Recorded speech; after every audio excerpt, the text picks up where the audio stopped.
Este é um audiolivro com narração automática gerada pelo Google.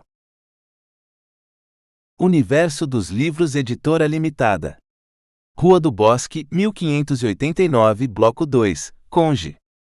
603-606 Avos, CEP 011360001, Barra Funda, São Paulo SPU, telefone fax 3392-333 e www.universondoslivros.com.br, e-mail, editor@universondoslivros.com.br, siga-nos no Twitter, @univedoslivros. Eu dedico este livro aos nossos falecidos, irmãos de armas de todas as nações que, em nossa estrada de sacrifícios, tivemos de abandonar no campo de Buchenwald. Para homenageá-los, emprestei a muitos personagens deste livro os seus nomes. No alto do Ettersberg, as árvores estavam banhadas em umidade e alçavam-se imóveis, no silêncio que envolvia a montanha e a separava da campina ao redor. Brilhantes, as folhas mortas, maltratadas e consumidas pelo inverno espalhavam-se pelo solo. A primavera chegava, hesitante. Cartazes pendurados entre as árvores pareciam tentar dissuadi-la. Território sob o comando do campo de concentração de Buchenwald. Cuidado, perigo de morte. Em caso de invasão, tiros sem aviso. Abaixo, um sinal de uma caveira e 2 ossos cruzados. A garoa eterna aderia igualmente às capas dos 50 SS, que, naquele final de tarde de março de 1945, estavam na plataforma cimentada, abrigados da chuva por um telhado. Essa plataforma, chamada de Estação de Buchenwald, marcava o fim da linha férrea que conduzia desde Weimar até o cume da montanha. O campo se encontrava nas proximidades. Na longa praça que descia em direção ao norte, os prisioneiros apareciam para a chamada noturna. Bloco após bloco, alemães, russos, poloneses, franceses, judeus, holandeses, austríacos, tchecos, testemunhas de Jeová, prisioneiros de direito comum, uma multidão estendendo-se a perder de vista, a qual eram dadas ordens para que fosse contida em um imenso quadrado de dimensões perfeitas. Hoje, surdos rumores corriam entre os prisioneiros. Os americanos haviam cruzado o Reno, na altura de Remagen. Você já está sabendo? Perguntou Runke, o decano do bloco, a Herbert Bochow, seu vizinho da primeira fila do bloco 38. Eles devem ter estabelecido uma cabeça de ponte. Schupp, na segunda fila, atrás dos 2 outros, se meteu na conversa. Remagen? Ainda é longe. Não obteve resposta. Pensativo, ele olhou para a nuca de Bochow. O semblante de perpétua ingenuidade e espanto de Schupp, o eletricista do campo, com sua boca circular e olhos arregalados, por trás dos óculos com armação preta e arredondada, manifestava a excitação produzida por aquela novidade. Outros prisioneiros do bloco também cochichavam entre si, e Runke os fez calarem-se com um atenção, murmurado. Os chefes de bloco, SS de patentes subalternas, chegaram do alto e separaram-se em direção a seus subordinados de cada bloco. O burburinho morreu, e o ânimo desapareceu dos rostos novamente inexpressivos. Remagen. De fato, era longe da Turíngia. Mesmo assim, a frente ocidental havia se deslocado graças à ofensiva de inverno do Exército Vermelho, que marchava para a Alemanha, passando pela Polônia. Os rostos dos prisioneiros não deixavam transparecer nada da excitação que os animava. Mudos, alinhados de modo impecável, eles acompanhavam discretamente com o olhar os chefes de bloco que percorriam as fileiras, contando os prisioneiros.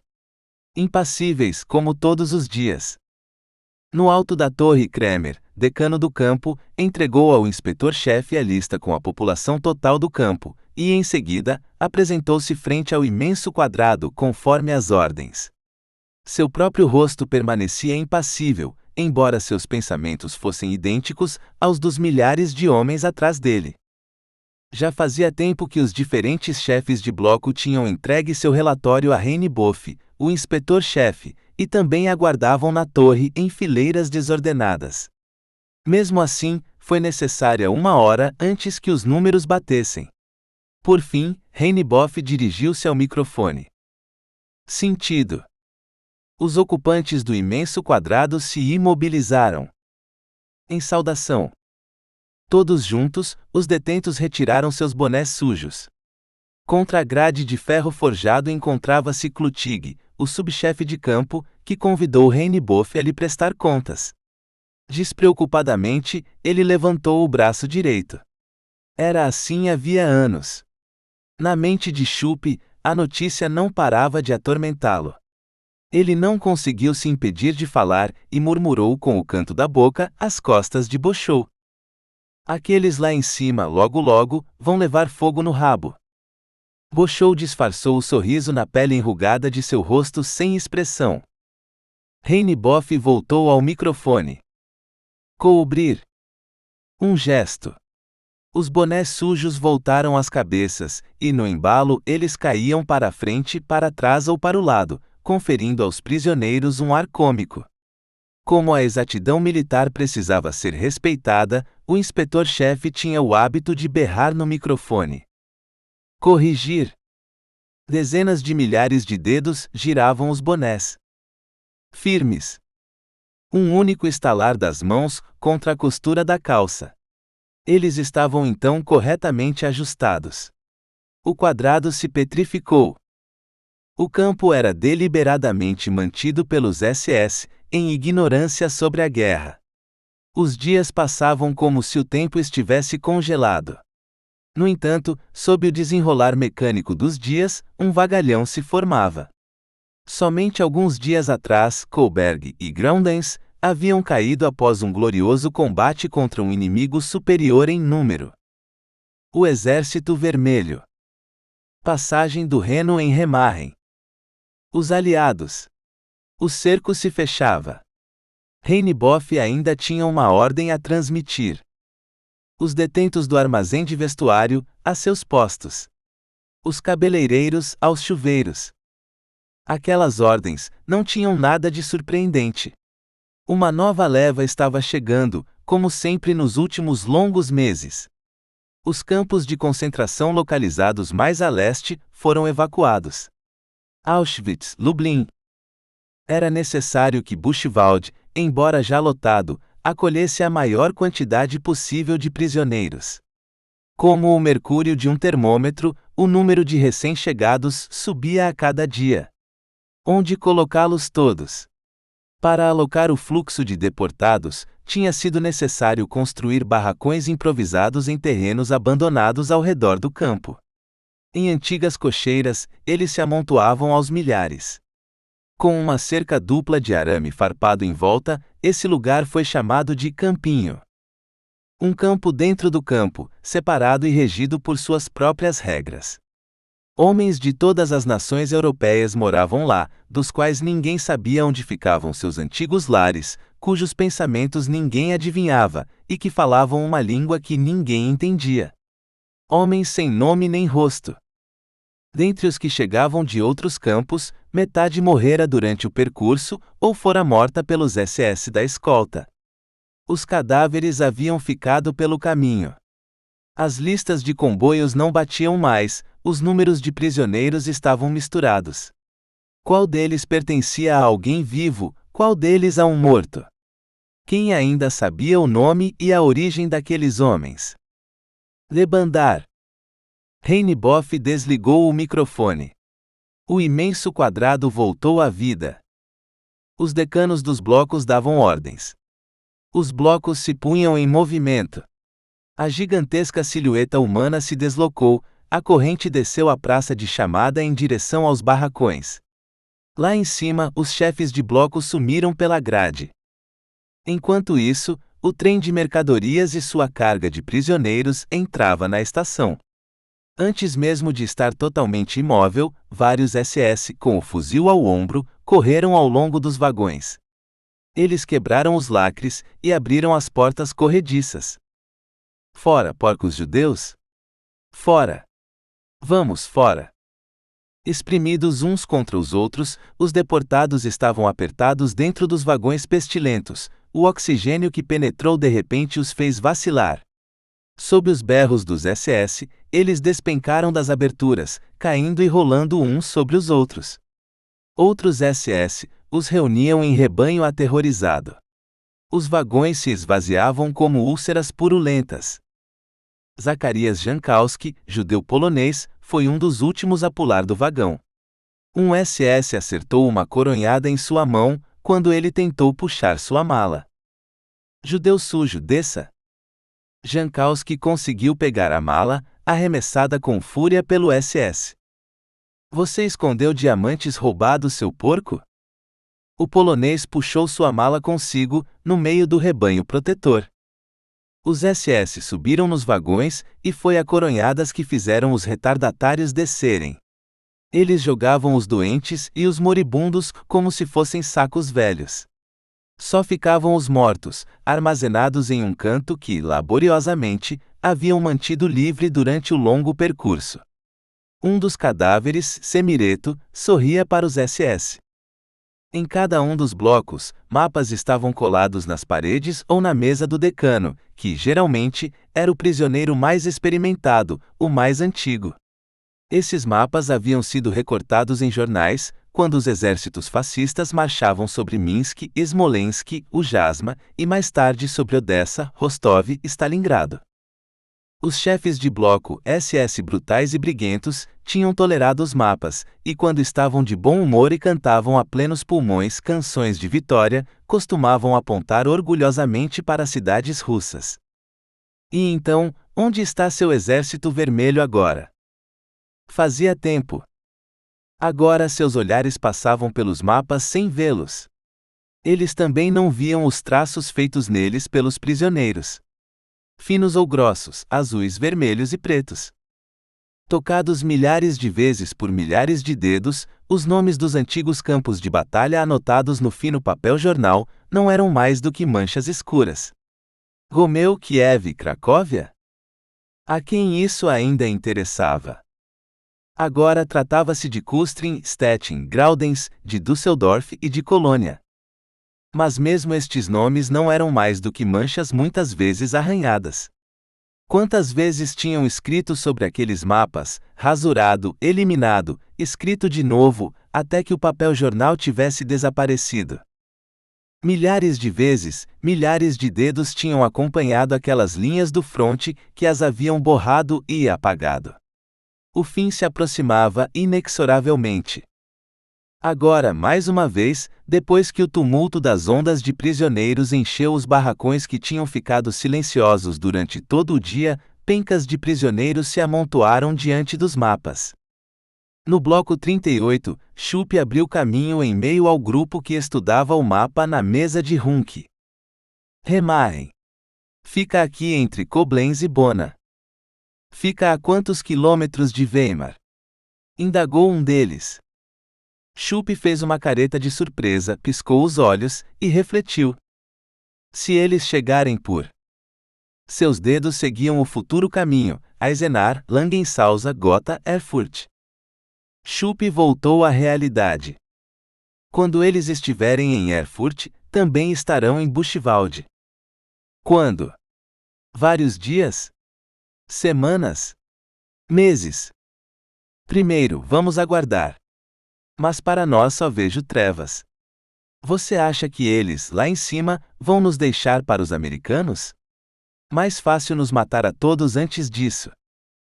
Você não comece a bancar o derrotista, disse Schupp ao cético.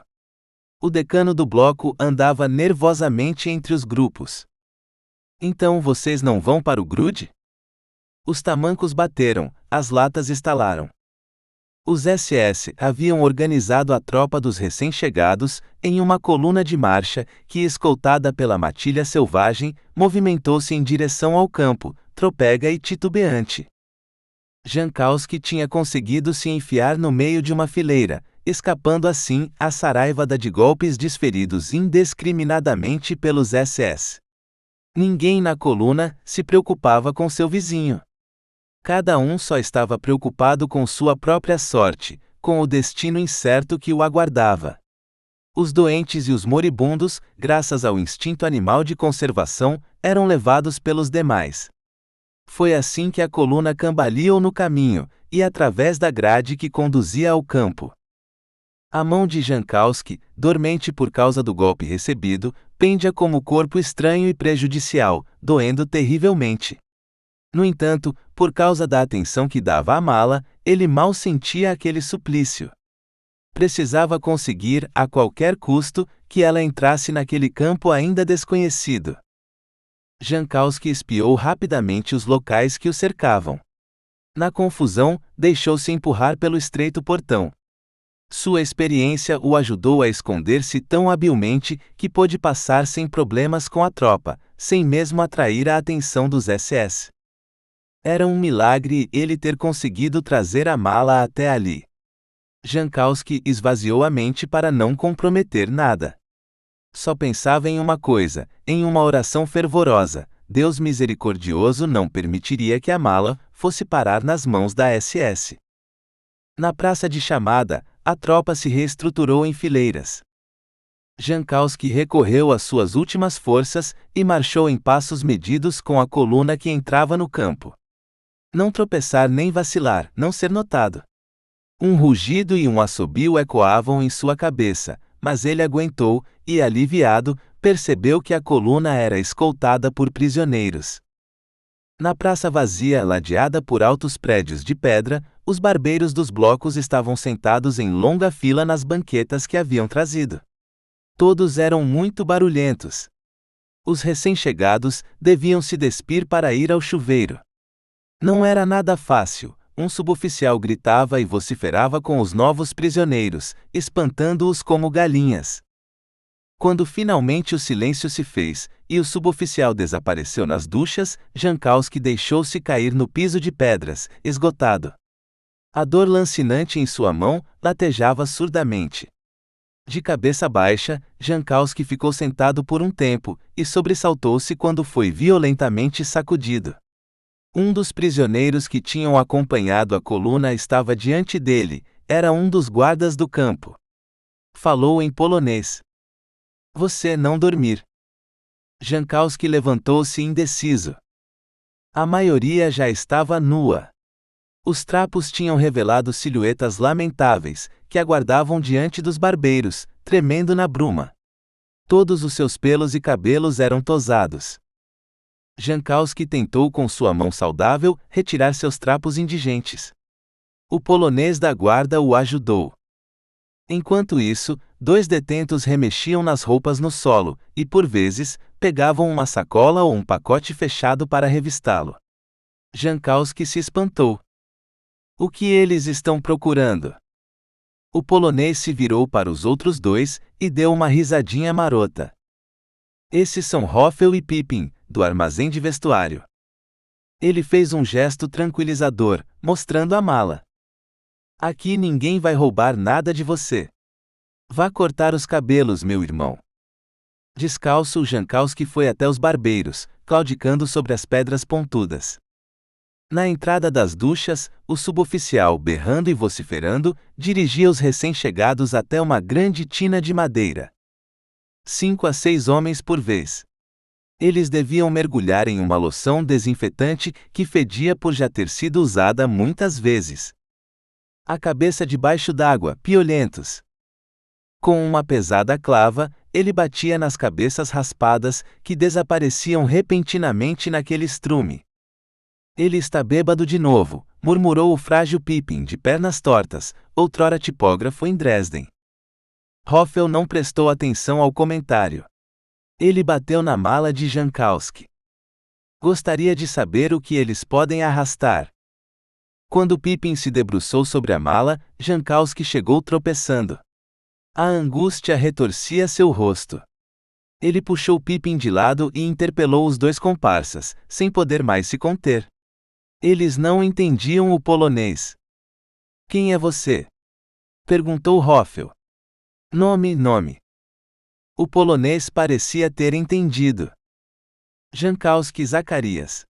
De Varsóvia. É sua mala? Tac. O que você tem aí dentro? Jankowski falou, gesticulou e colocou as mãos por cima da mala para protegê-la. O suboficial saiu correndo das duchas e começou a injuriar quem estivesse no caminho. Para não ser visto, Hoffel empurrou o polonês na fila dos que estavam nus. Jankowski caiu direto nas mãos do suboficial, que agarrou seu braço e o jogou na sala das duchas. Empurrado pela multidão assustada, ele teve de entrar na tina. O calor úmido fazia bem ao seu corpo gelado, e debaixo da ducha, Jankowski relaxou agradavelmente. Tensão e angústia dissiparam-se, sua pele aspirava avidamente o calor. Pippin, curioso, ajoelhou-se e abriu a mala. Mas voltou a fechá-la imediatamente, e olhou espantado para Hoffel. O que é? Pippin abriu novamente a mala, o suficiente para que Hoffel, que havia se debruçado, pudesse ver o interior. Meu Deus! Feche isso, murmurou erguendo-se e olhando em volta assombrado para ver o suboficial. Ele estava na sala das duchas. Se encontrarem, sussurrou Pippin. Hoffel agitava impacientemente os braços. Leve isso embora. Esconda. Rápido. Como um ladrão, Pippin olhou para as duchas e, uma vez convencido de não estar sendo observado, correu rapidamente com a mala em direção aos prédios de pedra, onde desapareceu. Na sala das duchas, Leonid Bogorski ia e vinha, ele mídia os recém-chegados. Só vestia uma calça de farda leve e calçava galochas. A água fazia brilhar seu torso atlético. O russo, capo ou contramestre do comando dos banhos, estava com os recém-chegados no fundo da sala. Ali ele não seria perturbado pelo suboficial que se divertia ao redor da tina. Sob o sussurro quente da água, aqueles homens mortificados se acalmavam pela primeira vez desde sua chegada ao campo. Como se a água lavasse todas as suas perturbações, todas as suas angústias, todos os horrores a que haviam sido submetidos. Bogorski conhecia bem essa metamorfose sempre repetida. Ele ainda era jovem, tinha meros 35 anos. Oficial de aviação. Mas isso os fascistas do campo não sabiam. Aos seus olhos, ele era um prisioneiro de guerra russo que, assim como muitos outros, fora levado a Buchenwald de outro campo. Bogorski fazia de tudo para manter seu anonimato. Ele pertencia ao Comitê Internacional do Campo, o SIC, uma organização clandestina dentro do campo, cuja existência era desconhecida dos demais prisioneiros, mas principalmente dos SS. Bogorski ia e vinha silenciosamente entre as duchas. Seu sorriso bastava para dar aos recém-chegados um leve sentimento de segurança. Ele parou diante de Jankowski e examinou o homem franzino que se rendia, de olhos fechados, aos benefícios da água quente.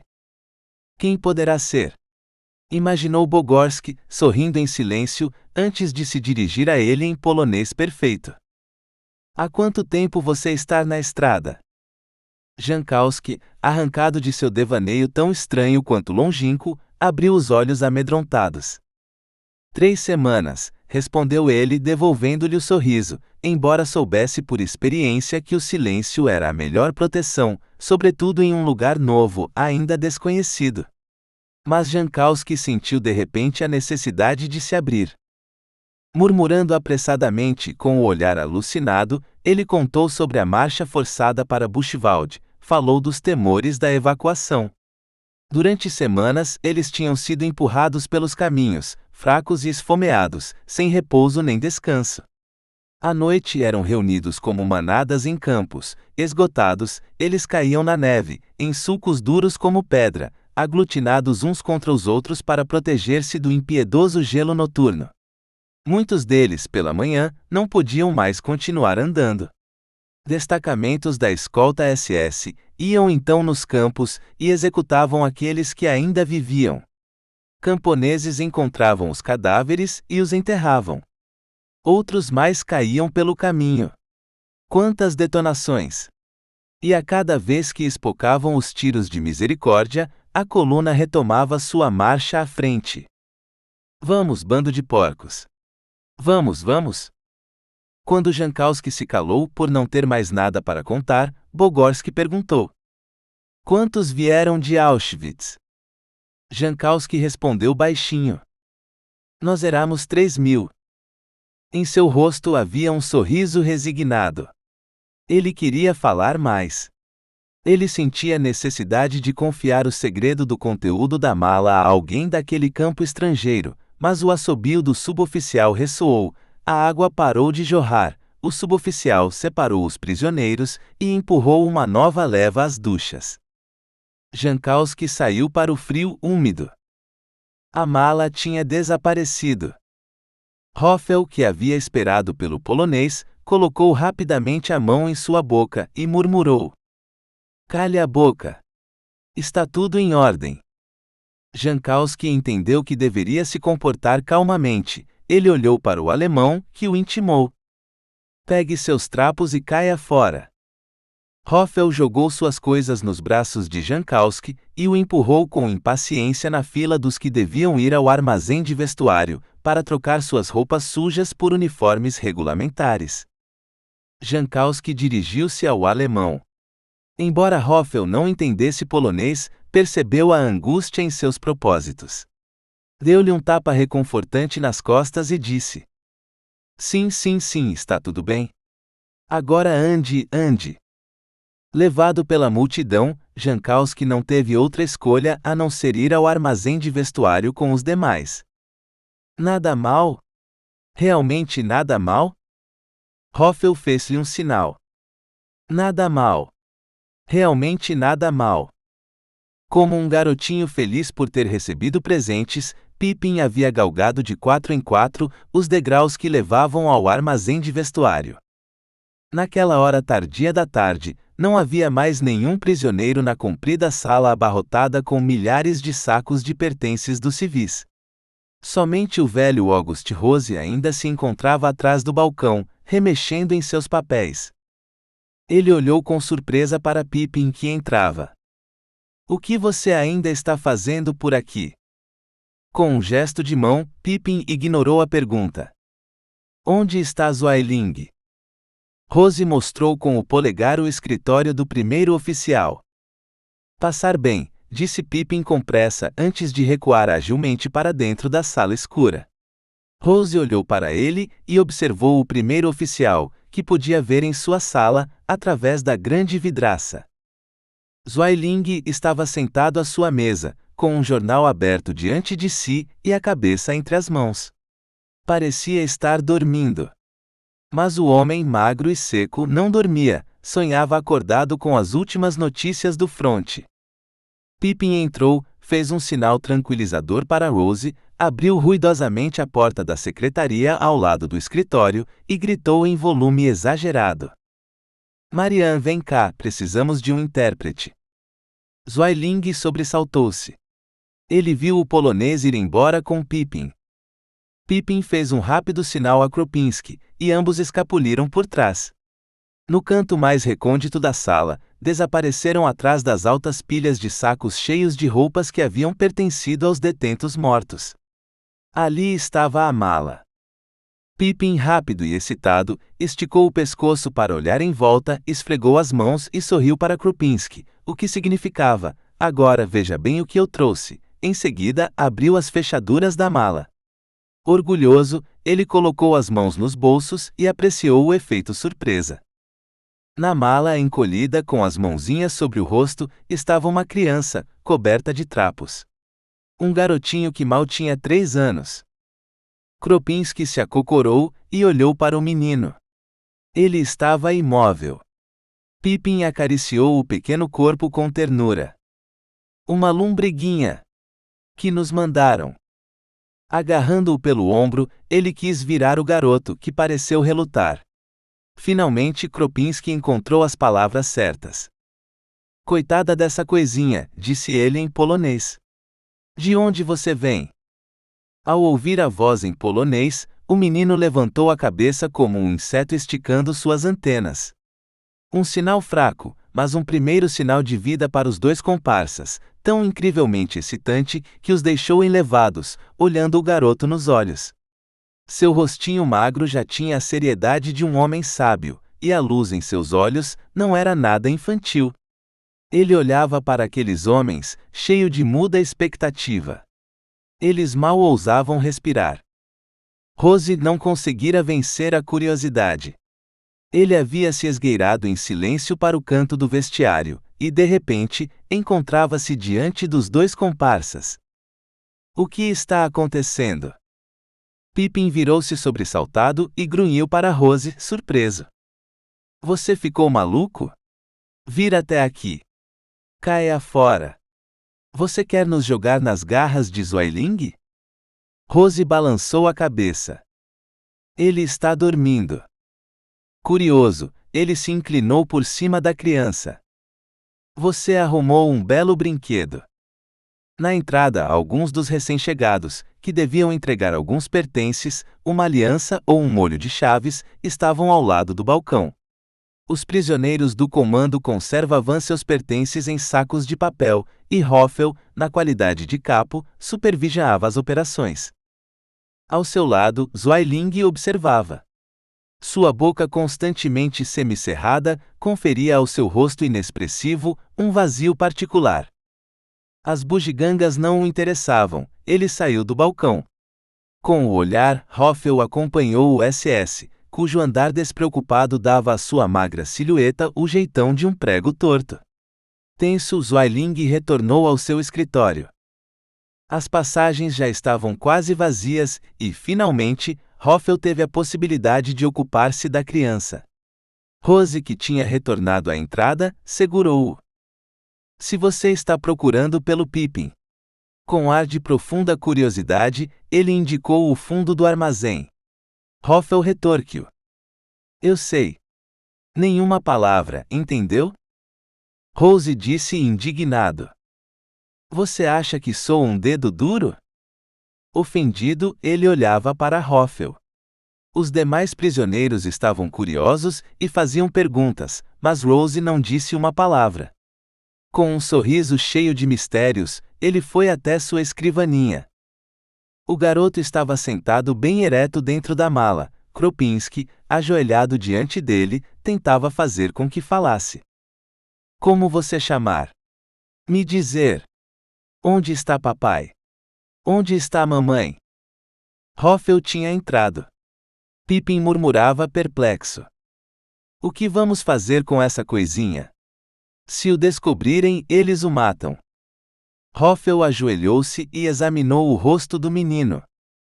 Ele não falar, explicou Kropinski decepcionado. O desconhecido parecia impressionar o menino. Ele puxava-lhe o casaco desgastado e seu rosto permanecia estranhamente imóvel. Aparentemente, ele não sabia o que significava chorar. Hoffel segurou a mãozinha nervosa. Quem é você, meu pequeno? A criança moveu os lábios e engoliu em seco. Está com fome, exclamou Pippin. Vou buscar alguma coisa para ele. Hoffel se levantou e respirou profundamente. Os três se entreolharam com ar embaraçado. Hoffel empurrou o boné para trás. Sim, naturalmente. Pippin considerou aquilo uma aprovação ao que havia dito, e quis ir embora. Mas aquelas palavras sem sentido não eram mais do que uma tentativa de Hoffel de expressar e pôr ordem em suas ideias confusas. O que iria acontecer com a criança? Aonde levá-la? Por enquanto, o garoto tinha de ficar ali. Hoffel reteve Pippin e refletiu. Prepare um ninho aconchegante para ele, recomendou a Kropinski. Pegue uns agasalhos velhos, ponha todos eles em um canto do vestiário e... Ele parou. Pippin o olhou com ar interrogativo. Era possível ler um pavor repentino no rosto de Hoffel. E se o menino gritar? Hoffel colocou a mão na testa. Crianças se assustam e aí gritam. Caramba! Ele olhou para o menino. Demoradamente. Talvez ele possa não gritar. Hoffel agarrou o moleque pelos ombros e o sacudiu devagar. Você não pode gritar, entendeu? Senão os SS vão pegar você. O rosto do garoto exprimiu uma súbita careta de pavor. Ele se soltou do abraço, pulou para dentro da mala e se encolheu sobre si mesmo, escondendo o rosto entre suas mãos. Ele entende, constatou Pippin. Para comprovar o seu palpite, ele fechou a tampa da mala. Eles aguardaram, no interior nenhum barulho. Com certeza, repetiu Pippin. Ele sabe. Ele abriu de novo a mala, a criança não havia se movido. Kropinski o pegou e o segurou com as duas mãos, como um inseto enrugado. Perturbados, eles todos olhavam para aquele ser estranho. Hoffel pegou o garoto das mãos de Kropinski e o virou de todos os lados para examiná-lo. Pernas e cabeça encolhidas, mãozinhas sobre o rosto, a criança parecia ter sido arrancada das entranhas de sua mãe, ou ser um escaravelho fazendo-se de morto. Enternecido, Hoffel devolveu o pequeno ser a Kropinski, que o abraçou e murmurou palavras apaziguadoras em polonês. Ele com certeza vai ficar quieto, disse Hoffel. Ele apertava os lábios. Imediatamente os três homens entreolharam-se. Cada um aguardava que o outro tomasse uma decisão naquela situação incomum. Hoffel, preocupado que Zweiling pudesse perceber sua ausência, chamou Pippin com ele. Venha, precisamos voltar para a entrada. Em seguida voltou-se para Kropinski. Cuide do garoto até que nós estejamos de volta. Kropinski colocou de volta o pacotinho duro na mala, levou-o até o vestiário, no sótão, e enquanto preparava uma cama improvisada com casacos, suas mãos tremiam. Ele depositou com cuidado o menino sobre ela, cobriu e retirou delicadamente as mãozinhas de seu rosto. Reparou na fraca resistência da criança, cujos olhos permaneciam fechados e crispados. Mais tarde, quando Pippin retornou sorrateiramente com um pouco de café e um pedaço de pão, Kropinski havia conseguido acalmar tão bem o garoto que ele tinha aberto os olhos. Kropinski o fez sentar-se e lhe ofereceu a caneca de alumínio. O menino bebeu com avidez.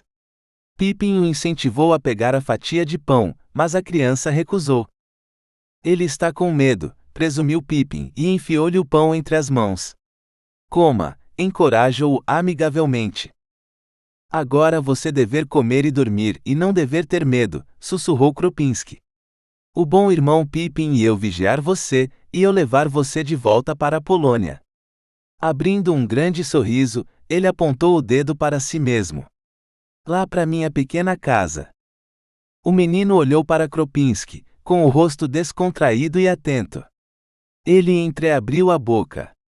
De repente, rastejou para debaixo dos casacos, esperto como um animal. Os dois homens aguardaram algum tempo, mas o garoto não reapareceu. Cuidadosamente, Kropinski levantou o casaco. A criança, deitada de lado, mastigava o pão.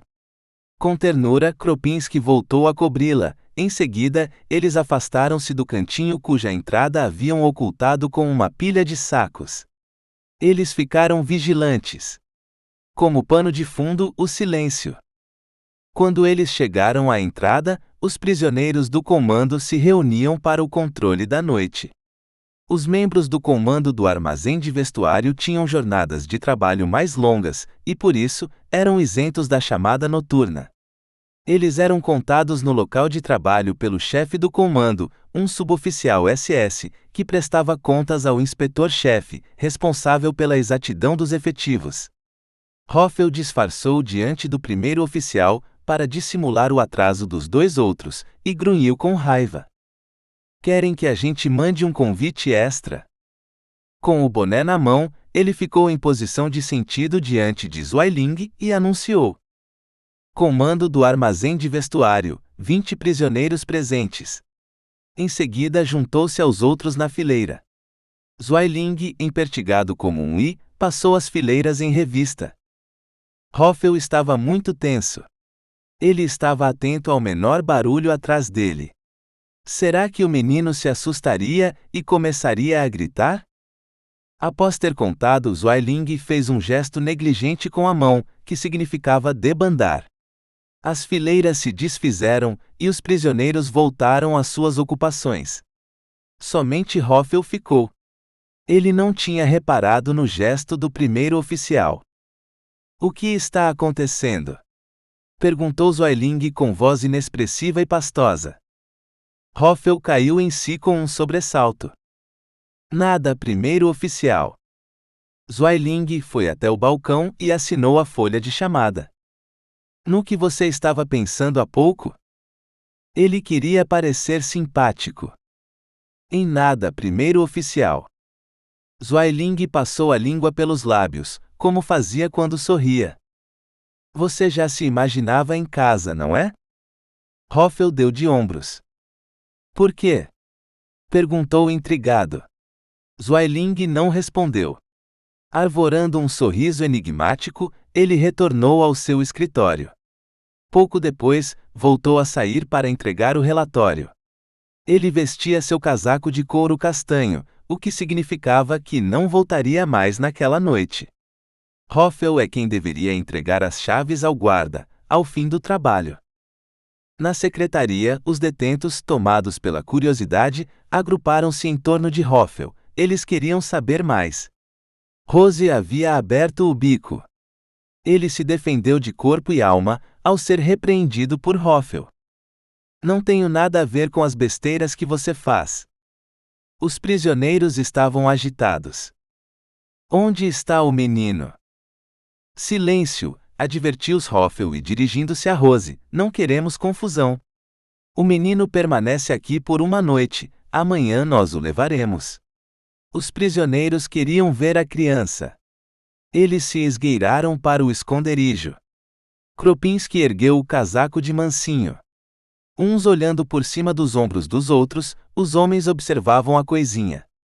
Deitado, ele dormia, encolhido como uma minhoquinha. Um brilho perpassou o rosto dos detentos, que há muito não viam uma criança. Que surpresa! Como um verdadeiro homenzinho. Hoffel deixou que eles olhassem à vontade. Kropinski estava encantado com seu achado. Carinhosamente, ele voltou a colocar o casaco sobre a criança adormecida, enquanto os detentos desapareciam, na ponta dos pés. Naquela noite eles vagavam sem nada fazer, da secretaria ao balcão, brincando e gracejando sem bem saber por quê. O mais feliz era Kropinski. Uma pequeno polonês, não parava de dizer, feliz e orgulhoso. Pippin notou que Hoffel o estava evitando. Após a jornada de trabalho, sentou-se ao lado dele na mesa do bloco, e observou-o engolir colheradas de sopa fria, sem demonstrar fome. Hoffel temia a pergunta escondida no silêncio de Pippin. Ele jogou a colher em sua vasilha e se levantou. O garoto precisa ir embora? Com um gesto, Hoffel ignorou a pergunta de Pippin, abriu passagem em meio às fileiras de mesas abarrotadas e foi lavar sua colher. Pippin o seguiu. Ali eles estavam a sós. Para onde você quer mandá-lo? Esse monte de perguntas. Hoffel franziu o senho irritado. Não torre a minha paciência. Pippin se calou. Ele não estava acostumado a ouvir esse tom de voz por parte de Hoffel, que deu-se conta disso e, meio zangado, meio na defensiva, prosseguiu bruscamente. Tenho meus motivos. Ele vai embora amanhã. Sem mais perguntas. Ele saiu do canto da louça. Pippin ficou para trás.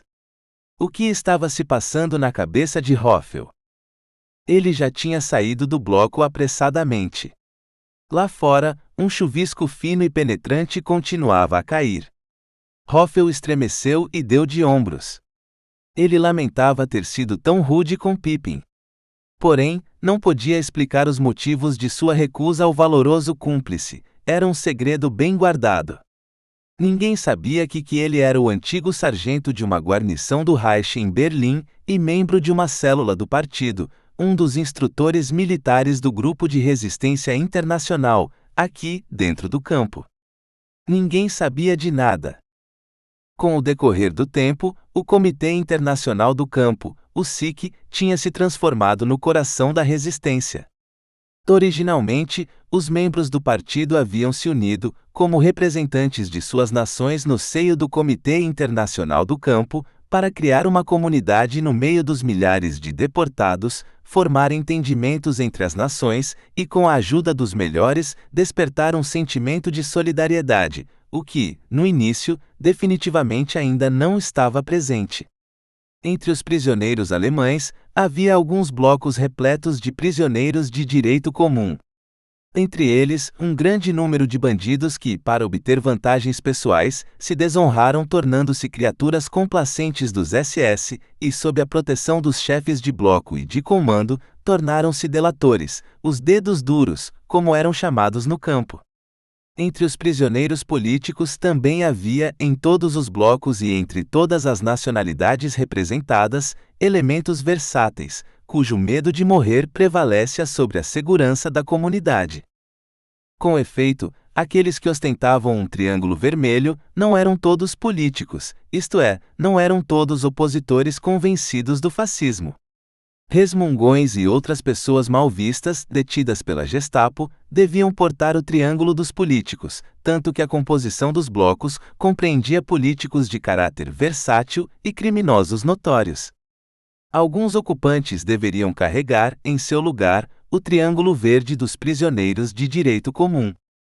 Entre os blocos dos alemães e dos estrangeiros, dos poloneses, dos russos, dos franceses, dos holandeses, dos tchecos, dos dinamarqueses, dos noruegueses, dos austríacos e das inúmeras outras categorias de prisioneiros, nenhum acordo parecia ser possível, em razão das diferenças de língua e outros motivos de impedimento. Os camaradas do SIC tinham antes de mais nada, de sobrepujar inúmeras dificuldades, antes de conseguir anular a desconfiança dos prisioneiros estrangeiros, que tinham muita dificuldade em se acostumar a considerar como camaradas os detentos alemães de um campo de concentração do Reich fascista. Um trabalho perseverante, secreto, às vezes até perigoso, por parte do SIC, era necessário para despertar entre os milhares de prisioneiros um sentimento de parentesco e conquistar sua confiança. Em todos os blocos, os camaradas colocaram homens de confiança e, lentamente, o SIC infiltrou-se entre os prisioneiros, sem que ninguém suspeitasse da existência de um elo tão secreto. Nenhum membro do SIC ocupava cargo exposto no campo, nem se sobressaía para que falassem dele. Eles levavam uma vida simples e discreta. Rogorski no comando das duchas, Kodicek e Pribula trabalhadores no barracão de ótica, Van Dalen, simples atendente da enfermaria, Riomende, cozinheiro francês no cassino dos oficiais, onde era muito apreciado pelos de gosto refinado, e Bochou, segundo secretário do Bloco 38. Para o antigo deputado comunista de Bremerhaven, e para suas missões secretas, um esconderijo bastante seguro. Sua habilidade em manipular a caneta e desenhar belos caracteres o havia tornado precioso aos olhos do chefe profundamente estúpido do bloco, um oficial menor. Bochou devia preencher para ele dezenas de fichas cartonadas com máximas inspiradoras. E assim Bochou escrevia honra e fidelidade, um povo, um Reich, um Führer. O oficial menor distribuía as obras entre seus conhecidos e delas tirava subsídios anexos. Ele nunca imaginou que seu secretário pudesse ser outra coisa que não um inofensivo prisioneiro. Tinha sido Bochou, durante uma discussão do SIC, quem propôs André Hoffel como instrutor militar dos grupos de resistência. Eu o conheço bem, é um bom e velho amigo. Vou falar com ele. Havia um ano Bochou, após a chamada noturna, ia e vinha em companhia de Hoffel, em um canto afastado, porque o que ele tinha a dizer não podia ser ouvido por ninguém, em uma noite de chuva como esta. O cinquentão caminhava ao lado do esbelto Hoffel, 10 anos mais novo, mãos nos bolsos. A voz profunda e sonora de Bochou havia ressoado nos tímpanos de Hoffel. Frase após frase, Bochou tinha ponderado suas palavras, de forma a revelar somente aquilo que Hoffel deveria saber. Devemos nos preparar, André, para o fim, grupos de combate internacionais, você entende, armas? Hoffel parecera surpreso, e com um sinal de mão, Bochou cortara toda e eventual pergunta. Mais tarde. Agora não. E para terminar, quando se separaram? Você não deve fazer nada que possa atrair atenção, mas nada mesmo, entendeu? Isso havia acontecido um ano atrás. Desde então, tudo havia corrido perfeitamente. Nesse meio tempo, Hoffel havia aprendido de onde tinham vindo as armas, sobre as quais Bochou não queria falar antes. Os prisioneiros haviam fabricado secretamente armas de impacto e de curto alcance nas diferentes oficinas do campo. Prisioneiros de guerra soviéticos produziam, nos tornos das fábricas de armamento de Weimar, onde eram forçados a trabalhar, granadas de mão, que eles contrabandeavam para dentro do campo, enquanto os especialistas que atuavam na enfermaria do campo e no serviço de patologias conseguiam elaborar cargas explosivas para as granadas, desviando produtos químicos. Agora Hoffel sabia de tudo. À noite, quando ensinava em um local secreto a manipulação de armas aos camaradas do grupo, sentia-se particularmente feliz em poder ilustrar seus ensinamentos com uma pistola Walther 7,65 mm. Essa arma tinha sido roubada de Klutig, o subchefe de campo, durante uma orgia, por um dos detentos que devia servir aquele bando de bêbados. O ladrão nunca foi pego. Klutig, anticomunista ferrenho, não podia acreditar que um prisioneiro fosse capaz de tal façanha. Ele suspeitava de um de seus companheiros de bebedeira. Mas que sangue frio tivera aquele sujeito, que após o serviço, retornara ao campo com seu comando de escravos, e que bem debaixo do nariz dos SS, havia carregado uma 7,65 mm por baixo de seu uniforme. Sangue frio que Hoffel sentia toda vez que ele segurava a preciosa arma, que ele retirava de seu esconderijo, e que dissimulava ao longo de seu corpo para ir dar sua aula, atravessando o campo.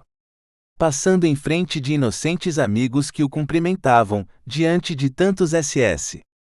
Nesses momentos, ele sentia o frio do metal contra sua pele. E sempre tinha dado tudo certo. Mas eis que de repente um pobre menino havia chegado ao campo. Tão discretamente e com tantos perigos, quanto outrora, aquela Walther 7,65 mm. Ele não podia falar disso com ninguém, salvo com Bochou. Hoffel só tinha de dar alguns passos até o bloco 38, mas ainda era um longo caminho. Uma pesada pedra oprimia seu peito. Deveria ter agido de outra forma? Uma pequena centelha de vida tinha aparecido, sobrevivente de um campo da morte. Não devia ele preservar do aniquilamento aquela coisinha? Hoffel ficou imóvel, e olhou para as pedras úmidas e brilhantes aos seus pés. Em qualquer outro lugar na Terra, não poderia haver nada mais óbvio. No mundo inteiro. Mas não aqui. Ele pensava nisso. Previsões dos perigos que poderiam ser causados por essa centelha alarmante, chocando em um esconderijo do campo, invadiam sombriamente o espírito de Hoffel, mas ele as afastou de si. Talvez Bochou pudesse lhe dar uma ajuda?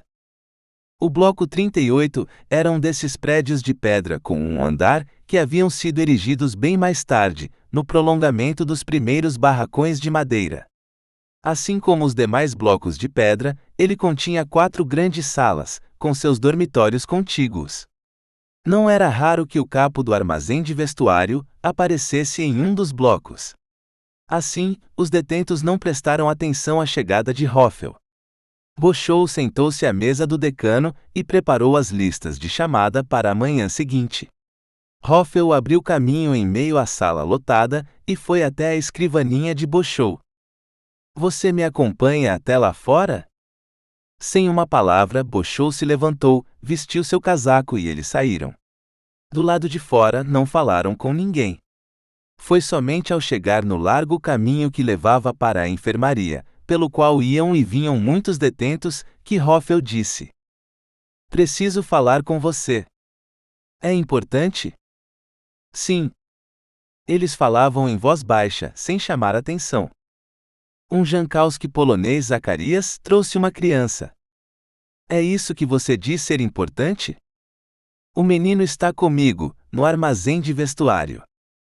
O que é? Como? Eu o escondi.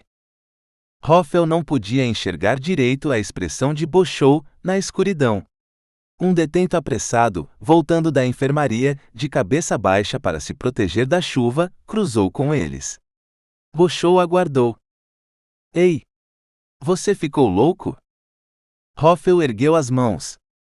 Eu posso explicar, Herbert. Não quero saber de nada. Sim, você tem de saber, insistiu Hoffel. Ele conhecia bem Bochou, sempre rígido e inflexível. Eles retomaram sua caminhada, e de repente, Hoffel sentiu calor. Sem nenhum motivo, ele disse: Eu mesmo tenho uma criança em casa que hoje tem 10 anos, e que nunca vi. Puro sentimentalismo. Você tem ordens estritas de ficar de fora de qualquer história. Esqueceu? Hoffel se defendeu. Se o menino cair nas mãos dos outros lá em cima, adeus. E eu não posso simplesmente botá-lo para fora, nós o encontramos em uma mala. Eles tinham quase chegado à enfermaria, deram meia volta e retornaram. Hoffel sentia a rigidez que emanava de Bochou, e dirigiu-se a ele em tom de profunda censura. Meu Deus, Herbert, você não tem coração? Se isso não é sentimentalismo.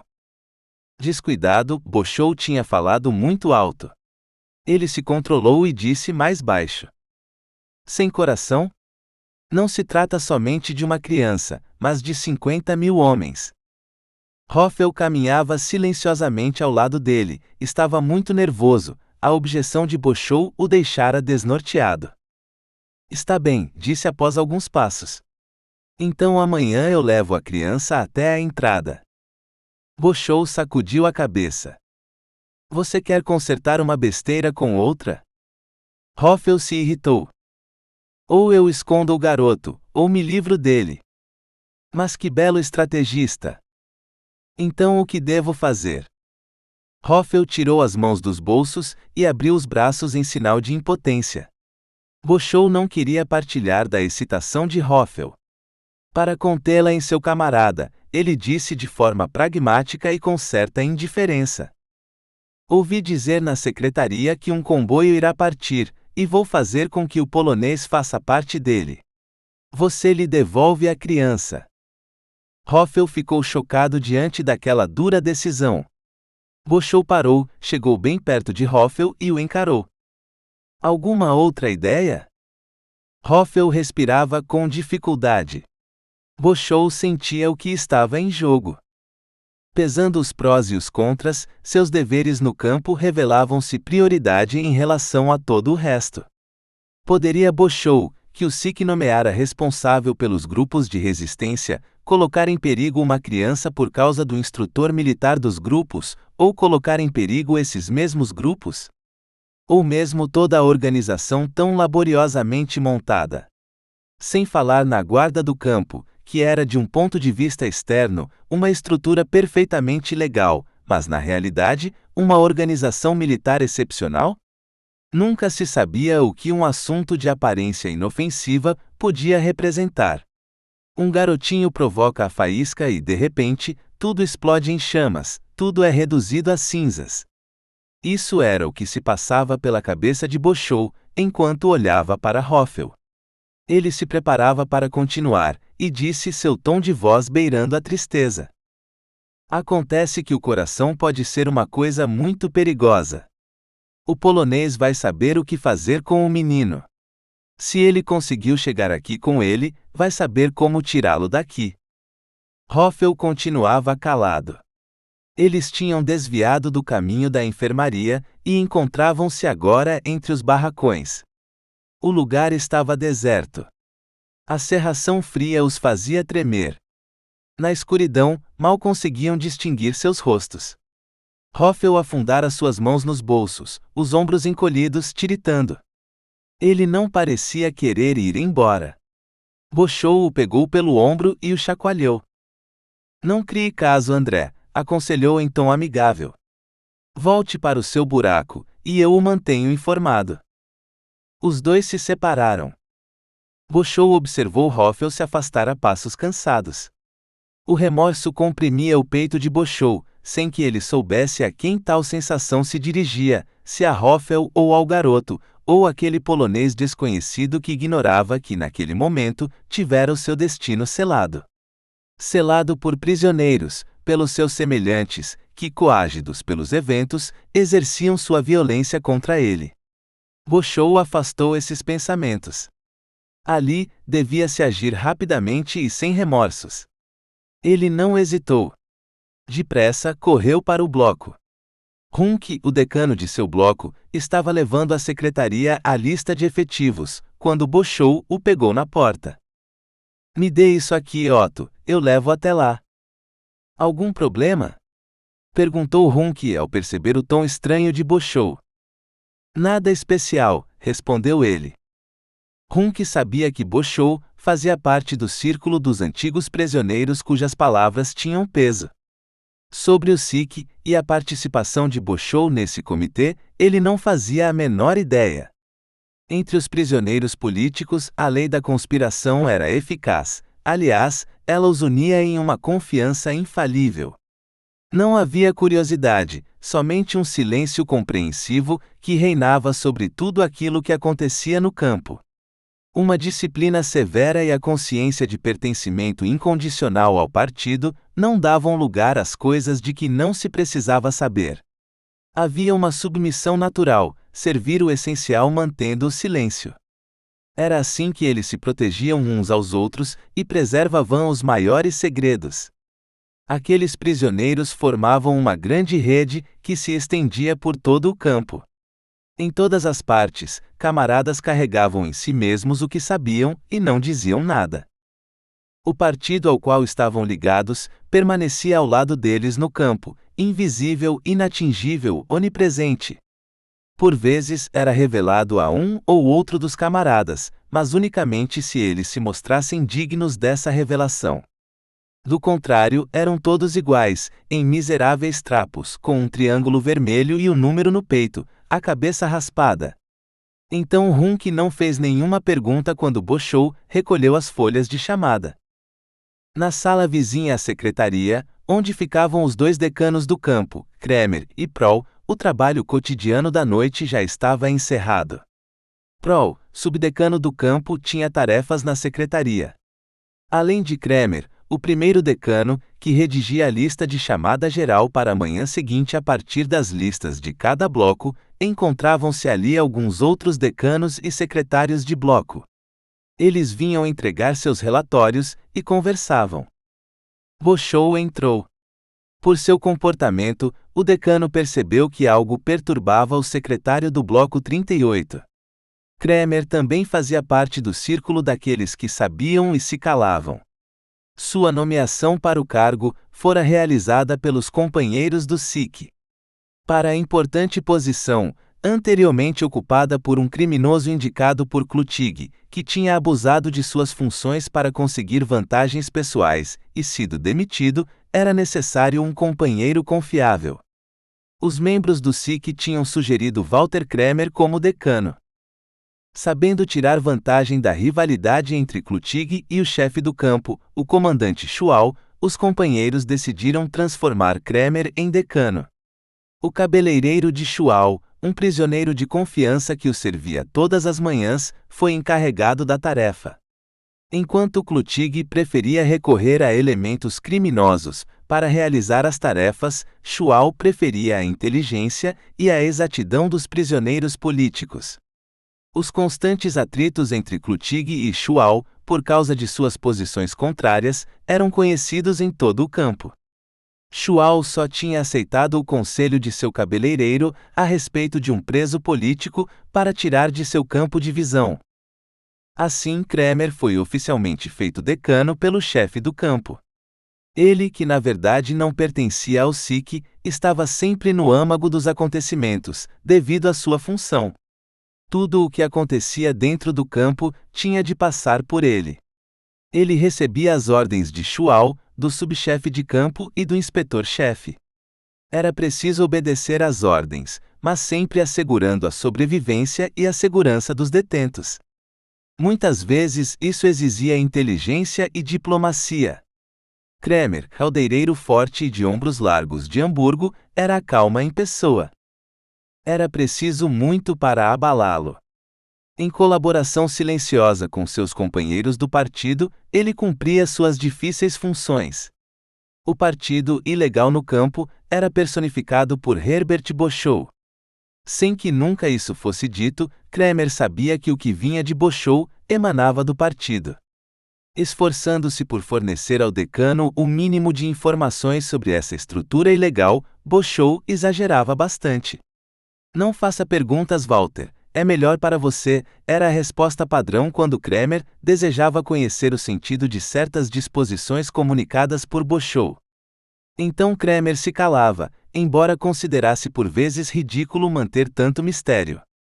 Em seguida tentava dar um tapa no ombro de Boschou. "Não se preocupe, Herbert, estou sabendo." Frequentemente ele ria em silêncio, sabendo de tudo o que lhe era escondido, mas às vezes também se irritava. Em muitos casos, Boschou faria melhor dando algumas explicações, na opinião de Kremer. Ele olhou insistentemente para Boschou. "Uma história bem boba", começou. "O que foi? Você está preparando um novo comboio?" "Sim, e daí?" retorquiu Kremer. "Proll está ali terminando a lista. Um polonês chegou com o último comboio. Ele se chama Zacarias Jankowski. Ele com certeza está no campinho. Você pode incluí-lo no seu comboio?" "O que ele fez?" "Nada", respondeu Boschou com ar sombrio. "Você deve falar com Hoffel. Ele vai entregar-lhe algo junto com o polonês." "O que é?" "Uma criança." "Uma o quê?" Kremer jogou longe o lápis preto com o qual fazia anotações. Boschou reparou em sua surpresa. "Por favor, não faça perguntas."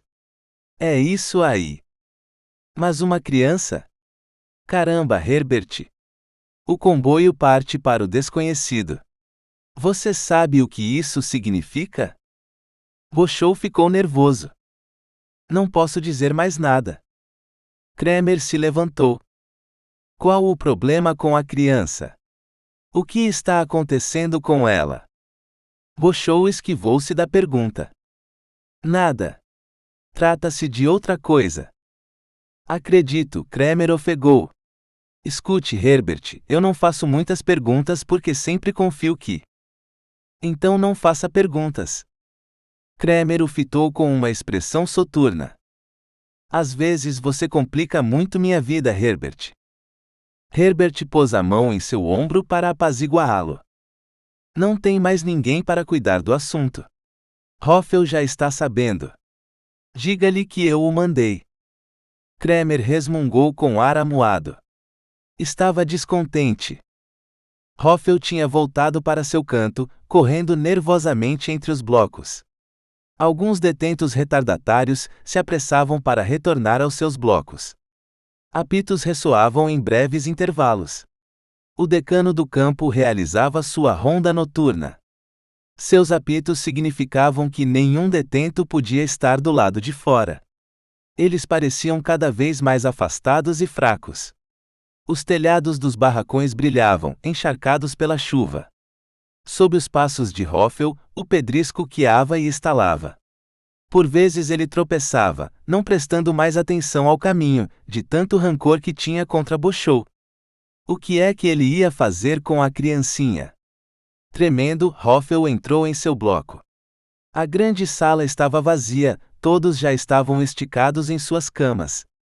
Alguns prisioneiros, responsáveis pelas tarefas domésticas, balançavam as vasilhas de sopa fazendo barulho. Em sua escrivaninha jazia o decano. A sala estava ainda cheia do cheiro frio da sopa de repolho da noite, misturado ao odor dos trapos, largados em cima dos bancos. Ninguém prestou atenção a Hoffel, que se despiu e colocou suas roupas no seu espaço livre do banco. Mas será que Boschou não tinha razão? "O que me importa esse menino estrangeiro?", pensou Hoffel. "Estou me preocupando demais com ele." Esse pensamento o atormentava tanto que ele sentiu vergonha. Mas quando quis afastá-lo, ele se lembrou de sua esposa Dora. Por que isso tinha surgido tão de repente? A criança em seu canto a tinha feito surgir do calabouço de seu coração? Essa lembrança o invadiu, e ele ficou surpreso que ela se encontrasse em um mundo que se tornara tão estranho, uma mulher que fosse dele. Fogos fátuos se acenderam nele. Ele tinha um filho que ainda nunca tinha visto, ele tinha um apartamento de verdade com cômodos, janelas, móveis. No entanto, era irreal, isso o submergia como as ruínas de um mundo desaparecido, em um universo sem luz. Hoffel havia escondido o rosto entre as mãos, e não havia se dado conta disso. Ele olhava para o fundo de um precipício que era a escuridão da noite. Todos os meses, ele enviava uma carta para as trevas. Minha querida Dora. Estou bem, estou em boa saúde, como vai nosso filho? E todos os meses uma carta chegava das trevas com sua mulher se despedindo. Um beijo afetuoso. De que mundo isso vinha? Meu Deus, de que mundo, pensava Hoffel. Certamente de um mundo no qual havia também crianças pequenas, mas elas não eram giradas no ar pela perna, nem tinham a cabeça esmagada contra as paredes como gatinhos. Hoffel encarava o vazio. A violência da lembrança murchava seus pensamentos que afundavam no nada, e ele não sentia nada mais, a não ser toda a força da pressão morna de seus próprios dedos contra o seu rosto. De repente, teve uma sensação muito estranha, de que duas mãos saíam das trevas e apertavam seu rosto, enquanto uma voz fantasmagórica murmurava. André, um menino tão frágil. Hoffel se sobressaltou. Estou ficando louco? Ele deixou os braços caírem. O ar fresco acariciou sua face. Hoffel olhou para suas mãos desocupadas, que realizavam docilmente os gestos cotidianos, tirar a calça, o casaco com o cadastro bem visível conforme o regulamento. Sim, Bochou tinha razão. O menino tinha de ir embora. Aqui, representava um perigo para todos. Com certeza o polonês vai descobrir como tirá-lo daqui. Hoffel voltou ao dormitório. O fedor do ambiente o trouxe de volta à realidade. Um beijo afetuoso. Ele subiu em seu catre e cobriu-se com o áspero cobertor. O dormitório com duas fileiras de beliches de 3 níveis estava irrequieto. A notícia da travessia do Reno em Remagen pelos americanos havia colocado ideias na cabeça de todos. Hoffel ficou escutando o burburinho. Seu vizinho de cama já estava dormindo, e seu ronco leve contrastava com a excitação geral. Se os americanos haviam atravessado o Reno, então logo estariam na Turíngia, e isso não iria durar muito tempo. Isso. O que afinal? O que não poderia durar muito tempo? Essa palavra escondia alguma coisa. Isso eram os anos de detenção, de esperanças e desesperos, comprimidos em uma perigosa carga explosiva. Isso era ao mesmo tempo pequeno e pesado, como uma granada de mão que a gente segura, e se isso logo terminaria. Ao redor de Hoffel, o pessoal murmurava e grunha. O vizinho fungava tranquilamente, e Hoffel se pegou pensando ele também que isso não duraria muito tempo, e que a criança lá no seu cantinho, bem, talvez nós pudéssemos. O ruído, que ele ouvia mecanicamente, havia despertado alguma coisa nele tão agradável quanto aquelas mãos longínquas e estranhas. De repente, Hoffel abriu os olhos e se virou de lado. Não. Chega. Chega. A criança tem de ir embora amanhã, depois de amanhã.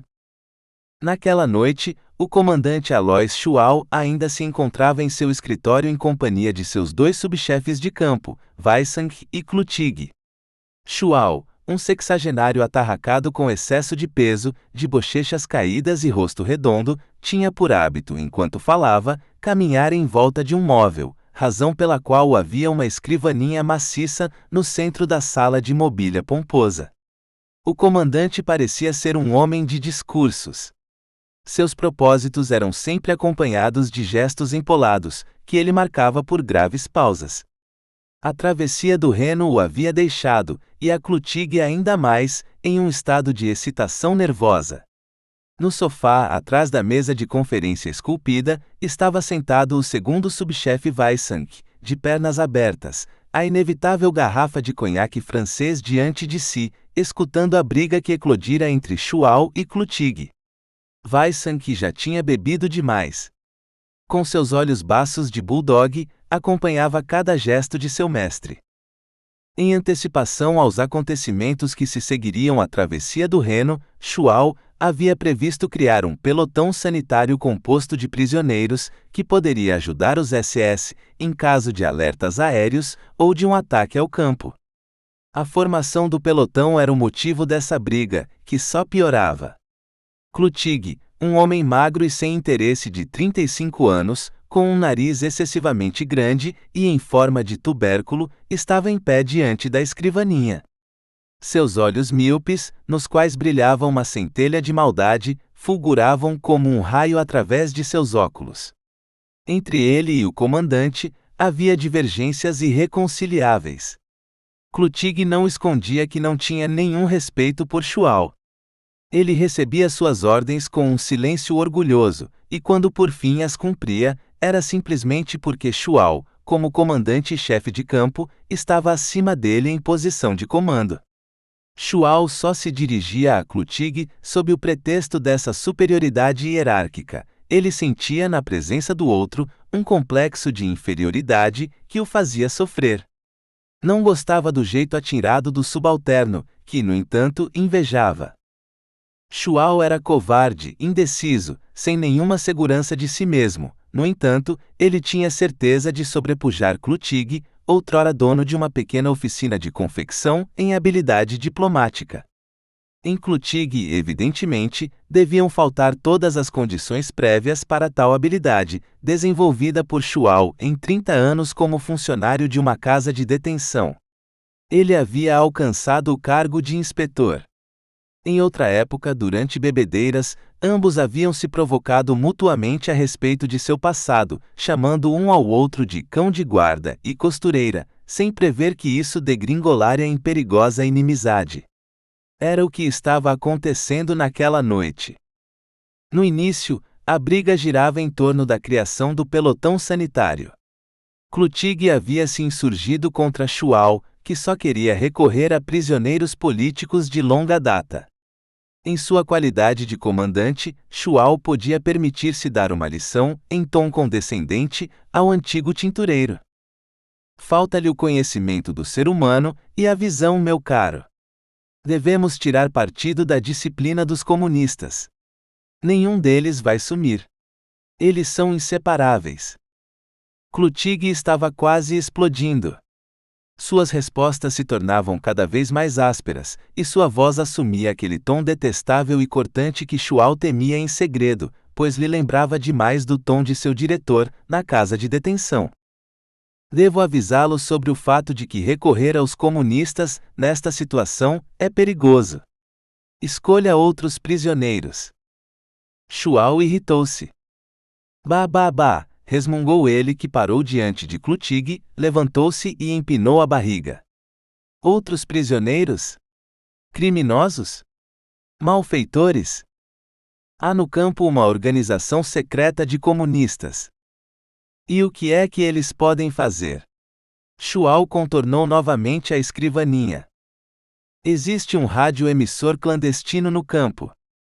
Repentinamente, Clotilde foi até a escrivaninha e se postou na frente de Chuao. O comandante exercia maravilhosamente seu papel de chefe condescendente. Ele mexeu em um botão do uniforme de Clotilde. Como você bem sabe, mandei procurarem esse radioemissor. Resultado? 0. Não perca a sua calma, subchefe. Eu admiro a sua calma, comandante. Eles mediam um ao outro com olhares frios. Chuao tinha a impressão de que seu peito estufava, enquanto ele sentia sua autoridade artificial se esvaindo, e de repente, gritou. Não estou perdendo a cabeça como você. Se eu assim o ordenar, em meia hora todos os detentos serão fuzilados. Todo o campo, sim, subchefe, inclusive a sua organização comunista. A autoridade de Clotilde também chegava ao fim. Todo o sangue refluiu de seu rosto encovado, e ele berrou com Chuao com tanta veemência que Weixan, surpreso, pulou entre os adversários e tentou conter Klutig. Mantenha calma, Klutig, mantenha calma. Klutig empurrou o segundo subchefe. Saia da frente, imbecil, tornou a gritar com Shual. Esses sujeitos já podem estar com armas e o senhor não faz nada? Eles já podem estar em contato com os americanos. Eu me recuso a obedecer-lhe. Imediatamente Weissach tentou se interpor. Você não recebe ordens, é Reineboff que recebe. Não precisou de mais nada para Klutig, totalmente desvairado, urrar. Cale a boca. Subchefe, berrou Shual com as bochechas trêmulas. O senhor não pode me dar ordens. O comandante sou eu. De repente, Klutig parou, virou-se e jogou-se no sofá, ao lado de Weissach. Tão subitamente quanto Klutig, Shual recobrou a calma. Ele se aproximou da mesa de reuniões, pôs as mãos sobre o encosto das cadeiras e perguntou: O que você ia dizer? Klutig não esboçou um único movimento. Estava sentado ali, com a cabeça para frente, os braços inertes sobre suas pernas abertas. Depois daquele acesso violento de raiva, Shual não parecia esperar nenhuma resposta. Foi até o bar em um canto, trouxe alguns copos, sentou-se à sua mesa e os encheu. Bebamos para esquecer essa briga. Ele esvaziou o copo de uma golada. Weissach empurrou Klutig e lhe entregou o conhaque. Anda, toma logo isso, vai acalmá-lo. Contrafeito, Klutig pegou o copo do segundo subchefe e tomou o conteúdo como se fosse um remédio. Em seguida olhou para o vazio, assumindo uma expressão sombria. Não pensava mais nos insultos, e a calma pareceu dar lugar a uma indiferença moral. Shual pegou um cigarro e recostou-se. Ele dava grandes baforadas. Klutig continuava olhando para o vazio, nada se lia no rosto inexpressivo de Weissach. Shual olhava para um e para o outro, e em um rasgo de humor macabro, ele disse de repente: Ah! Senhores, os dados estão lançados. Klutig deu um soco na mesa e gritou possesso. Não! Sua mandíbula inferior projetava-se para a frente. Não! Shual sentiu todo o pânico interior de Klutig. Ele jogou o cigarro fora e se levantou. Constatou com satisfação ter recuperado o poder. Atrás de sua escrivaninha, estava pendurado um grande mapa. Shual aproximou-se dele e o avaliou com o olhar de um conhecedor. Então bateu de leve nas taxas com pontas coloridas. Aqui é o fronte, aqui e aqui e aqui. Ele se virou e se apoiou com a mão na escrivaninha. Ou será que não? Weissach e Klutig calaram-se. Shual cerrou os punhos ao lado do corpo. E o que vai ser daqui a 4 semanas? Em 8 semanas, ou mesmo em 3? Ele mesmo respondeu, batendo com o punho fechado sobre o mapa. Sobre Berlim, sobre Dresden, sobre Weimar. O painel de madeira estalava sob os golpes. Shual estava satisfeito. Ele via no rosto descarnado de Klutig, assim como nos olhos desesperados de Bulldog de Weissach, o efeito produzido por suas palavras. Tal como um general, retornou à mesa de reunião e disse corajosamente: Necessitam de mais alguma coisa, meus caros? Voltou a sentar-se. A leste os bolcheviques, a oeste os americanos, e nós no meio. E então, hein? Pense nisso, subchefe. Ninguém se preocupa conosco, ninguém virá nos tirar daqui. Aqui, no máximo, o diabo pode vir nos buscar. Em um acesso de vã temeridade, Weissach jogou sua pistola sobre a mesa. A mim ele não pega, rosnou. Com certeza. Shual não prestou atenção ao gesto heróico do ferreiro bávaro, que recolheu sua arma, sem glória, antes de cruzar os braços sobre o peito. Agora só temos de nos virar sozinhos. Klutig pulou. Lá vem você, gritou ele sobressaltando-se mais uma vez. Você quer nos vender aos americanos. Você é um covarde. Shual se defendeu, irritado. Não me venha com grandiloquências. Com ou sem coragem, o que podemos fazer? Devemos nos abrigar, só isso. Para tanto precisamos de inteligência, subchefe. Inteligência, diplomacia, flexibilidade. Chual mostrou a pistola na palma de sua mão. Isto aqui não tem flexibilidade suficiente.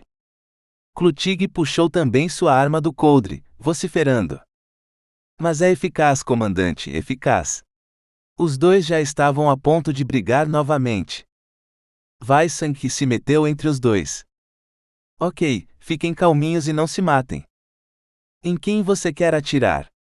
Perguntou Chual quase divertido. Em todos, espumou Klutig dando largos passos para trás. Desesperado, ele desabou no sofá e passou sua mão em seus cabelos louros esparsos. Chual pensava sarcástico, e lá se foi o espírito heróico. Na manhã seguinte, Klutig transmitiu a Reineboff a ordem do comandante. Ele conversou com um inspetor-chefe de apenas 25 anos em seu escritório, localizado em uma ala do prédio próximo à entrada do campo. De aparência bem cuidada, Reineboff contrastava muito com Klutig. O jovem gostava muito de sua aparência elegante. Sua pele levemente rosada e a parte inferior de seu rosto, que parecia ter sido empoada e não apresentava o menor sinal de barba, davam a Reineboff a aparência de um personagem de opereta, quando na verdade, ele não passava de filho de um simples cervejeiro. Encostado contra a cadeira, descontraído, com os joelhos apoiados contra a borda da mesa, ele havia aceitado a ordem. Um pelotão sanitário? Que excelente ideia! Cínico, ele sorriu. Parece que estamos com medo do ogro, ou o que, afinal? Klutig não respondeu nada, e foi até o aparelho radiotransmissor. De pernas afastadas, mãos nas cadeiras, ele ouvia a voz do locutor. Após uma pesada preparação de artilharia, a batalha pela Baixa Renânia começou ontem à noite. A guarnição da Mogúncia postou-se na margem direita do rio. Reineboff olhou-o por um instante. Ele sabia o que acontecia com Klutig e, por trás de uma desenvoltura aparente, dissimulava seus próprios temores diante do perigo galopante. Está na hora de você aprender inglês, disse ele, e seu sorriso sempre arrogante congelou-se em uma ruga no canto de seus lábios. Klutig não se ateve ao sarcasmo, e grunhiu ferozmente. Ou eles ou nós. Nós, respondeu Reineboff com elegância, jogando sua régua na mesa e levantando-se. Fitaram-se em silêncio, calando seus pensamentos. Klutig ficou nervoso. Se tivermos de partir. Ele agitou seus punhos e sibilo, não vou deixar para trás nenhum desses ratos vivo. Reineboff já tinha ouvido isso. Ele sabia por conhecer Klutig que aquelas eram palavras vazias. Sorrindo, ele disse maldosamente: Se você não chegar tarde demais, subchefe. Nosso diplomata tende a deixar escapar os ratos. Aquele bunda mole. Klutig levantou seus punhos para o alto. Sabemos se esses porcos já não estão em relação íntima com os americanos? Eles jogam algumas bombas e armam o campo inteiro em uma noite. E acrescentou nervoso, afinal de contas são 50.000 homens. Reineboff fez um sinal, cheio de si. São uns cretinos. Algumas salvas de tiro a partir dos miradores e... E se os americanos enviarem paraquedistas? E então? Reineboff deu de ombros. Então a derrocada acabará aqui, PFF, disse ele com orgulhosa indiferença. Eu deveria me mandar para a Espanha.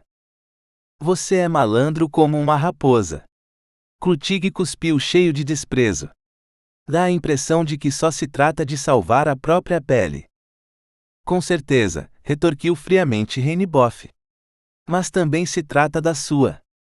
Ele zombou na cara de Klutig. Então, sem comandante, nada mais de segundo subchefe. Irônico, Reineboff fingia estar subindo uma escada com as duas mãos. Os dados estão lançados. Adeus. Não se preocupe, sou seu companheiro de pena. Irritado por Reineboff zombar de seus planos ambiciosos, Klutig deixou-se cair em uma cadeira e olhou fixamente para a frente. De fato, era o fim. Por enquanto, tratava-se simplesmente de se colocar em segurança com relação aos prisioneiros. Furioso, ele reclamou do comandante ausente. Aquele bunda mole, nojento. Ele sabe muito bem que esses porcos estão organizados aqui no campo. Em vez de recolher uma dúzia e matá-los. Ele se pergunta se eliminaria os certos, observou Reineboff. Senão a coisa desanda, meu caro. Na primeira salva de tiros, os bons, os chefes, os cabeças. Kremer. Klutig exclamou vivamente. É um deles, mas quem são os demais? Reineboff acendeu um cigarro e sentou-se no canto da mesa. Maquinalmente, tamborilava com a perna. Klutig sibilo, fora de si. Eu vou trancafiar esse cachorro e espremê-lo como se fosse um limão. Reineboff soltou uma risada arrogante. Ingenuidade sua, meu caro subchefe de campo, muita ingenuidade. Primeiro, Kremer não vai cantar a bola, você não vai conseguir nem sombra de um pensamento. Segundo, ao trancá-lo, você estará avisando os demais. Aproximando-se do microfone, disse: observe bem esse sujeito, e você vai ver que não vai conseguir nem um peido. Ele ligou o microfone. O decano Kremer deve se apresentar imediatamente ao inspetor-chefe. Quando a ordem foi dada no campo, Kremer se encontrava com Hoffel no armazém de vestuário. Zweiling ainda não tinha chegado, e o decano havia se retirado a um canto da janela com Hoffel. Amanhã o comboio parte. Você sabe disso, André? Hoffel assentiu sem dizer uma palavra. Era a segunda vez que o chamado era feito. O decano Kremer deve se apresentar agora ao inspetor-chefe. Kremer olhou para o alto-falante, irritado. Hoffel rangeu os dentes. Klutig estava sentado na cadeira, desgastado, e Reineboff o sacudiu pelo braço. Ânimo, meu velho amigo, ou quer que o sujeito perceba logo de cara como você reage à nossa última vitória. Obediente, Klutig se endireitou e colocou o casaco de uniforme sob o cinturão. Alguns minutos depois, Kremer entrou na sala. Com um rápido perscrutar dos olhos, ele avaliou a situação. Klutig estava apoiado contra a parede e lançou um olhar de desdém a ele assim que entrou, e o cadete cínico, mais deitado do que sentado na cadeira atrás da escrivaninha. Há novidades para você, ouça isto. Kremer conhecia esse tom desenvolto, pontificante. Reineboff levantou-se de repente, enfiou as mãos nos bolsos de sua calça e caminhou pela sala a passos largos com suas pesadas botas. Kremer já havia entendido que a ordem do comandante era secundária. Era essa marcada indiferença, assim como o olhar penetrante de Klutig, que ele sentia chegar de lado, que fazia com que ele entendesse imediatamente que se tratava de um acontecimento extraordinário. 16 prisioneiros, disse com voz anasalada o arrogante cadete batendo os calcanhares. 16 prisioneiros políticos de longa data devem ser incorporados ao pelotão sanitário. Continuando a perambular, ele acrescentou como se não tivesse a menor importância: em caso de alerta aéreo, o pelotão ficaria adiante dos postos de guarda avançados. O sangue de Kremer congelou, mas ele conseguiu se controlar, e seu rosto não traiu nenhum dos pensamentos que o assaltavam: 16 bons companheiros no exterior dos postos de guarda. Klutig afastou-se violentamente da parede, parou diante de Kremer e gritou: eles não terão escolta, entendeu? Ele controlava seu nervosismo com grande dificuldade, e sussurrou com a boca crispada: mas não tenha dúvidas, vamos ficar atentos. Ele próprio não sabia como iriam fazer. Olharam-se sem uma palavra. Com olhar impassível, Kremer enfrentava o ódio frio emanado por Klutig. De repente, ele se sentiu invadido por uma segurança triunfal. Por trás do ódio daqueles olhos sem cor de pálpebras vermelhas, ele sentiu medo, somente medo. Klutig estava cada vez mais furioso. Quanto a Kremer, ele não estava tão calmo quanto parecia. Em sua mente, planos eram elaborados. Reineboff parecia temer que, a qualquer momento, Klutig ficasse fora de controle, o que ele tentou evitar. Pela manhã, bem cedinho, você vai me trazer os 16 sujeitos. Kramer, que estava de costas para Reineboff, virou-se e confirmou. Afirmativo. Vamos equipá-los com farmácias de campanha, máscaras de gás e capacetes. Isso agitava Kramer nas profundezas de sua alma. Afirmativo. O cadete se aproximou de Kramer a passos lentos e, bem próximo a ele, avisou. Se um de seus passarinhos resolver voar. Com um sorriso matreiro, Reineboff continuou com perniciosa gentileza: nós não teremos compaixão. Antes que Kramer pudesse responder, Klutig estava diante dele e acrescentou aos berros para intimidá-lo. E ninguém no campo. Afirmativo. Como Kramer continuava concordando docilmente, Klutig não tinha como pressioná-lo, e gritou. Quero saber se você entendeu. Afirmativo. Klutig estava a ponto de explodir, mas a impassibilidade de Kramer sufocava tudo nele, ele só conseguiu emitir um som. Caia fora. Mas enquanto Kramer se dirigia à porta, Klutig perdeu a calma e vociferou. Fique aí. Enquanto Kramer, surpreso, dava meia volta, ele se precipitou sobre ele, chegou bem perto e perguntou manhosamente. Você era funcionário? Kramer pensou rapidamente, o que ele quer comigo, e respondeu. Afirmativo. Comunista? Afirmativo. A sinceridade de Kramer desconcertava Klutig. E você me diz isso assim? Um imperceptível sorriso se desenhava na boca de Kramer. É o que me vale de estar aqui. Não, prosseguiu enfaticamente Klutig, que havia se recomposto. Você está aqui para não formar associações de conjurados, nem organizações secretas, como está fazendo atualmente no campo. Klutig perscrutava os olhos de Kramer. Atrás de Klutig estava o cadete, dedos na abotoadura de seu casaco de uniforme, que se balançava. Esperamos que você tenha gostado desta prévia. Para continuar ouvindo este audiolivro no Google Play Livros, use o link na descrição do vídeo.